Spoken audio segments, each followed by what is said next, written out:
আসসালামু আলাইকুম রহমতুল্লাহি ওয়া বারাকাতুহু। আমরা আজকে HTML এর মাধ্যমে জাভাস্ক্রিপ্টের কিছু বেসিক স্ট্রাকচার শিখব। কিভাবে জাভাস্ক্রিপ্টের মাধ্যমে ব্যাকগ্রাউন্ড কালার পরিবর্তন করতে হয়, টেক্সট কালার দিতে হয়, ফন্ট সাইজ পরিবর্তন করতে হয় এবং ফেডিং মার্জিন কিভাবে দিতে হয়, এই বেসিক ধারণাগুলো আমরা আজকে দেখব। তো দেখতে হলে আপনি গ্রিন স্কুল বিডির সাথেই থাকুন।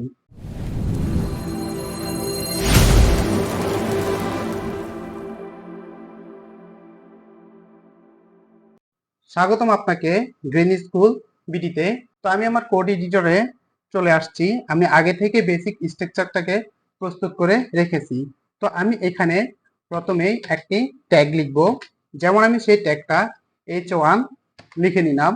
তো লিখে নেওয়ার পর আমি এখন এই ট্যাগের মধ্যে লিখব যে আই লাভ বাংলাদেশ।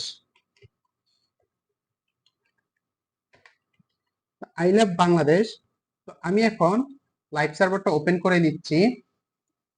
তো দেখুন আমার লাইভ সার্ভারটা ওপেন হয়ে গেছে এবং তো চলুন এখন আমি এর নিচে একটি ট্যাগ লিখবো, সেটা হচ্ছে স্ক্রিপ্ট ট্যাগ। তো দেখুন আমি একটা স্ক্রিপ্ট ট্যাগ লিখে রাখছি।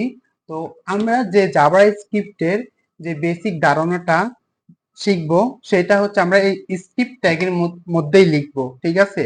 স্ক্রিপ্ট ট্যাগটা মূলত জাভা স্ক্রিপ্টের জন্য বরাদ্দ করা। তো আমরা খুব বেশি অ্যাডভান্স শিখবো না, আমরা শুধু বেসিক ধারণাটা শিখবো, যেহেতু আপনি একটু বুঝতে পারেন বিষয়টা জাভা স্ক্রিপ্টটা কিরকম। এখন এখানে একটা অ্যাট্রিবিউট নিব। অ্যাট্রিবিউট হচ্ছে আইডি। একটা কথা বলে রাখি, জাভা স্ক্রিপ্ট লেখার জন্য আপনি যে কোনো অ্যাট্রিবিউট নিতে পারবেন না। আপনার এটা হচ্ছে আইডি। এই আইডির মানে কি, আমরা ভবিষ্যতে এটা সম্পর্কে আরো বিস্তারিত ডিটেলসে জানবো। আমরা এখন এত গভীরে যাব না, আমরা জাস্ট এখানে এতটুকুই লিখি আইডি। হ্যাঁ, এই আইডির একটা নাম দিব। এখন এই নামটা আপনি আপনার ইচ্ছা মতো দিতে পারেন, ABCXYZ, সেটা আপনার ইচ্ছা আপনি দিতে পারেন আইডির ভিতরে। তো আমি এখানে ডেমো নামে একটা নাম দিলাম, ডেমো, ঠিক আছে। আচ্ছা, ডেমো দেওয়ার পরে এখন আমি স্ক্রিপ্ট ট্যাগের ভিতরে চলে আসি, ঠিক আছে। আমরা এর আগে পূর্বের ক্লাসে দেখেছিলাম আমরা ইনলাইন সিএসএস এর মাধ্যমে কিভাবে ব্যাকগ্রাউন্ড কালার, তারপর হচ্ছে ফন্টের কালার, সাইজ, এগুলো কিভাবে পরিবর্তন করতে আমরা সিএসএস এর মাধ্যমে দেখছি, ইনলাইন সিএসএস। তো সেই কাজগুলো আমরা এখন জাভা স্ক্রিপ্টের মাধ্যমে করব। তাহলে চলেন আমি এখন এখানে লিখতে পারি।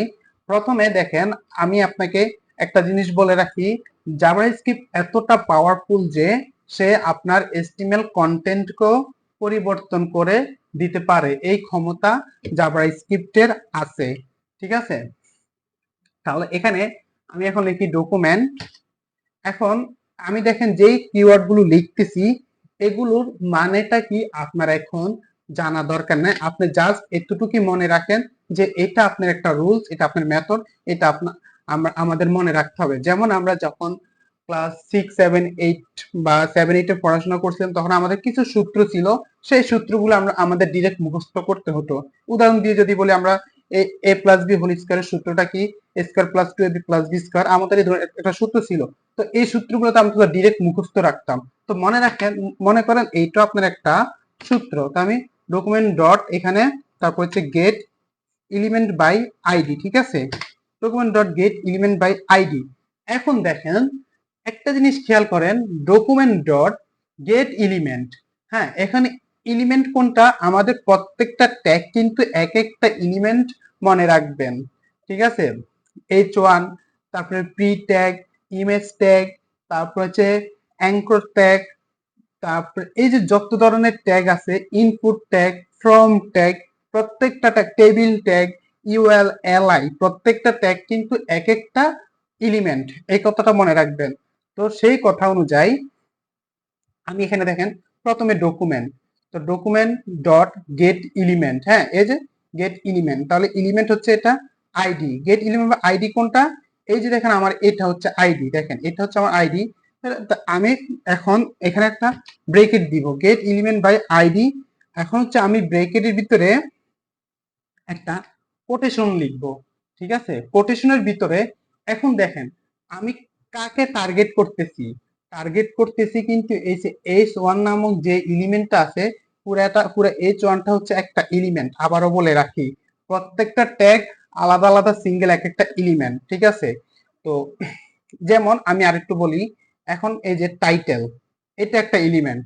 এখন যদি এই যে দেখেন, আবার যদি এটা এভাবে চিন্তা করেন, এই যে হেড, হেড এখানে শুরু, এখানে শেষ, পুরা হেডটা একটা এলিমেন্ট টাইটেল সহ, ঠিক আছে? এখন আমরা আমাদের মূল কাজে চলে আসি। Document dot get element by ID. তাহলে আইডির নাম কি দিয়েছিলাম আমি?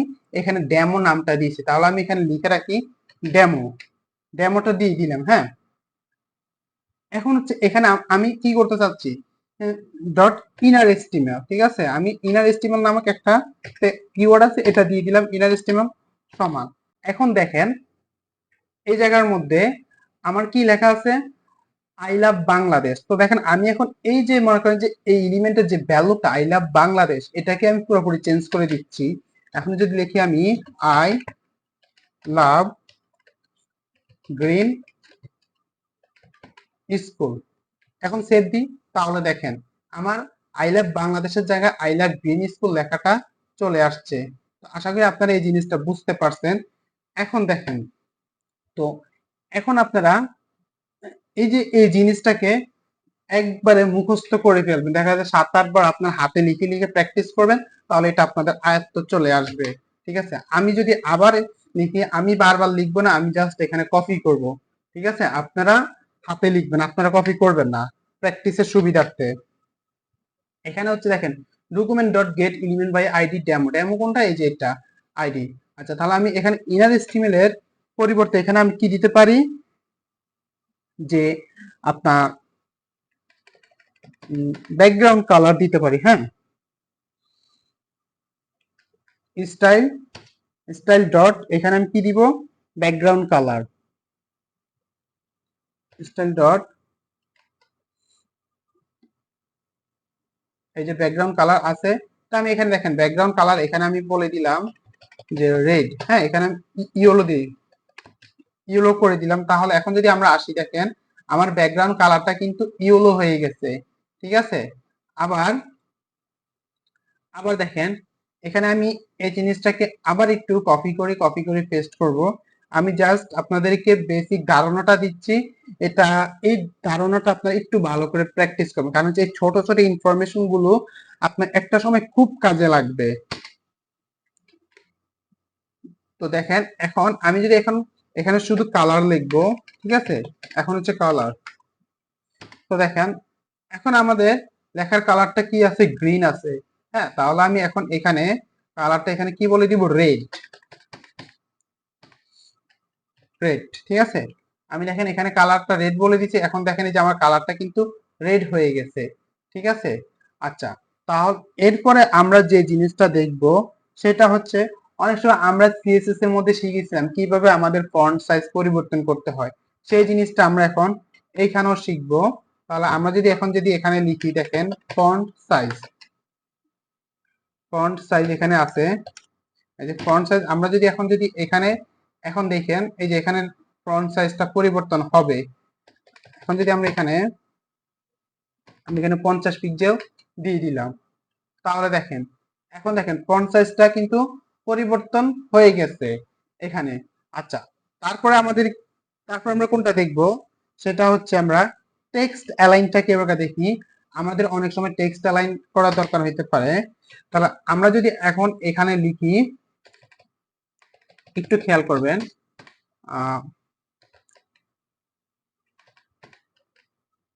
টেক্সট অ্যালাইন, একটু জুম করে দিই যেন আপনারা স্পষ্ট বুঝতে পারেন। টেক্সট লাইন যদি আমি এখানে দেখেন সেন্টার দেই, সেন্টার দেখেন, সেন্টার দিছি, দেওয়ার পর এখন আমি সেভ সেভ করে লেখাটা, দেখেন আমার লেখাগুলো কিন্তু এখন দেখেন এই যে সেন্টারে চলে আসছে, মধ্যবর্তী স্থানে। আচ্ছা, এরপর আমরা কি করতে পারি, টেক্সট লাইন সেন্টার, এরপর আমরা ফ্যাডিং মার্জিন এই জিনিসগুলো দেখতে পারি, ঠিক আছে? এখন যদি আমি এখানে লিখি যে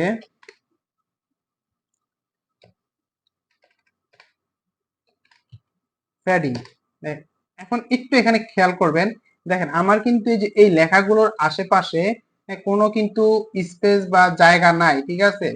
এই যে আমাদের একবার লেখার বর্ডারের সাথে লেগে কিন্তু লেখাগুলো লেগে আছে, হ্যাঁ।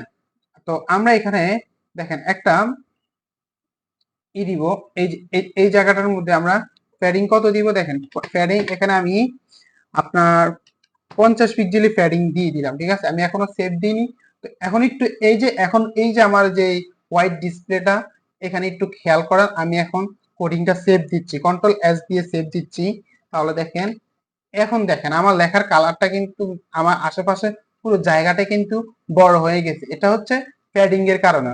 এখন এই প্যাডিং সম্পর্কে আমরা আরো যখন সিএসএস এ যাব তখন এগুলো সম্পর্কে আমরা জানবো। আমি শুধু আপনাদেরকে একটা বেসিক ধারণা দিচ্ছি কিভাবে আমরা টেক্সট পরিবর্তন করতে পারি, কন্টেন্ট, আবার হচ্ছে আমরা কিভাবে ব্যাকগ্রাউন্ড কালার পরিবর্তন করতে পারি, কিভাবে কালার দিতে পারি, font size, text align, padding. এই এগুলো হচ্ছে একটা বেসিক ধারণা আপনাদেরকে দিতেছি শুধুমাত্র জাভা স্ক্রিপ্টের, ঠিক আছে। কিন্তু আমরা যখন জাভা স্ক্রিপ্টে যাব তখন আমরা এগুলো আরো গভীরভাবে শিখবো। প্যাডিং এর পরে দেখেন আমরা এখন মার্জিন। আমি এখন যদি এখানে এখন একটু খেয়াল করবেন, মার্জিন যদি আমি এখানে দিয়ে দিই আপনার, দেখেন যদি আমি এখানে 50 পিক্সেল দিই, আমি এখনো সেভ দিই নেই। এখন দেখেন যখন আমি সেভ দিব তখন আমার দেখছেন এখানে আপনারা যে যে বক্সটা আমাদের একটু নিচে নেমে চলে আসছে। তো এটা হচ্ছে আমাদের মূলত জাভা স্ক্রিপ্টের কাজ। তো জাভা স্ক্রিপ্টে আমি আপনাকে এটা শুধু একটা বেসিক ধারণা দিলাম কিভাবে লেখার কালার, ফন্ট সাইজ এগুলো দেওয়া যায়। তো অবশ্যই আপনারা এটা প্র্যাকটিস করবেন এবং হচ্ছে বিস্তারিত আমরা আরো সামনে জানবো এগুলো সম্পর্কে। তো যাদের আমাদের ক্লাসটা ভালো লাগে অবশ্যই আপনার আমাদের চ্যানেলটাকে সাবস্ক্রাইব করে দিবেন এবং হচ্ছে আপনার মতামতটা কমেন্টে জানিয়ে দিবেন। আর